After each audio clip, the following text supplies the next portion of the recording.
Okay, ladies, I'm back. Week 5 of Womb Wisdom Live Group Mentorship. Week 5, we'll be talking about healing your womb. This one's big. This one is big. If you've ever been to a women's circle, you know what is inside a womb, you know how deep it is. And even if you have been and you're not familiar with it, the womb carries everything. The womb is a portal of information. Whether you see it as a portal or not, try not to take these words by literal definition, right? Think about it as the information that's coming at you. So the womb is a center of life force. If you could imagine like the quantum realm, and a point in space, and you being able to access that point and navigating all of space through that point, that's your womb. So when we talk about healing the womb, we're not just talking about healing the physical space of the womb, right? That would be more like the womb wellness part. We're talking about going deep into the, for lack of better words, Akashic records, or the memory storage of the womb space. So you could just imagine how much is entrenched in there. And specifically with the womb, we're talking about the lineage of the divine feminine and the divine masculine. Let's be super clear, this mentorship is not about all women and not being able to see the masculine. So my opinion on that is that ultimately we want to have a merge of the two within, of the divine feminine and the divine masculine, right and left sides of the body, meeting and uniting as one. And in order to do that, we have to start by healing the womb, because the womb is what holds the collective information of humanity, and for you specifically, for us as women, the collective information of the soul nomad, or the family that we're a part of. So all of the women and the men in our communities that we are intricately related to, whether it's familial or sexual or any other kind of very deep, intricate relationship, is connected through the womb. There's a memory and there's an energy there that can be looked at in the womb. So it's something very deep, because now we're talking about the archetypal energy of the divine feminine and the divine masculine, and our personal relationship with those. So we're talking about the lineages and archetypes.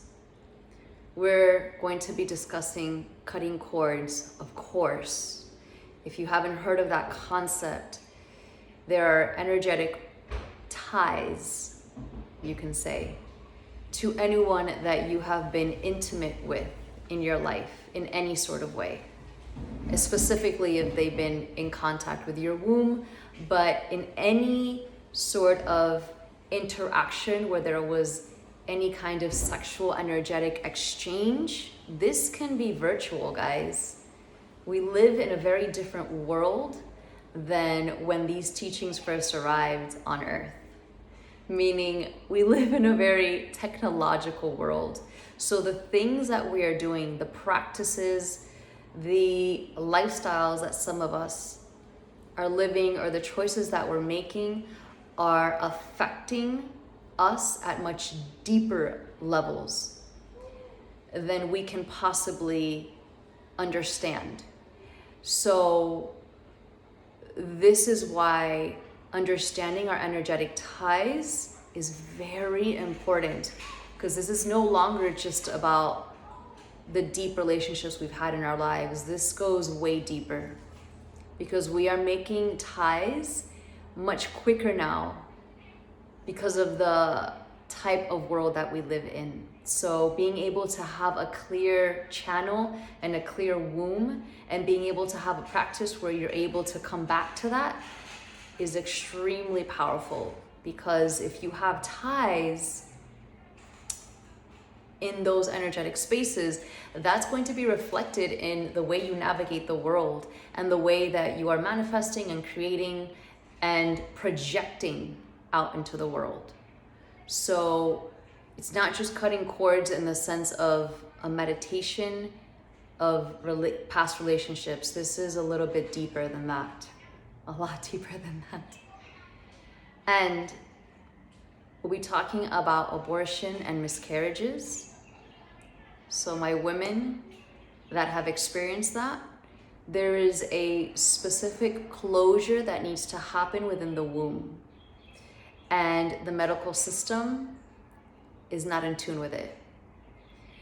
So what happens is when you experience something like that and it is not seen to the end and it is not a closed chapter, it stays open.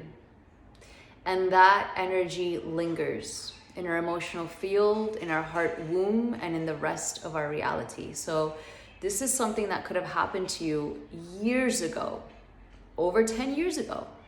And maybe you shrugged it off. But energy jumps over time and space, right? The concept of time and space does not apply to energy. So things that have happened will always be there. And if you clear your channel enough and you clear enough clutter, you will see that it will rise by itself to the surface.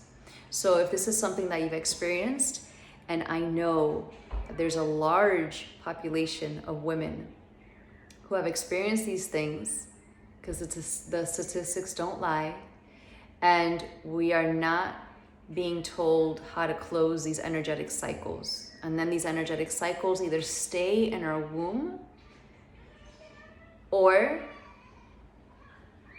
they are passed on.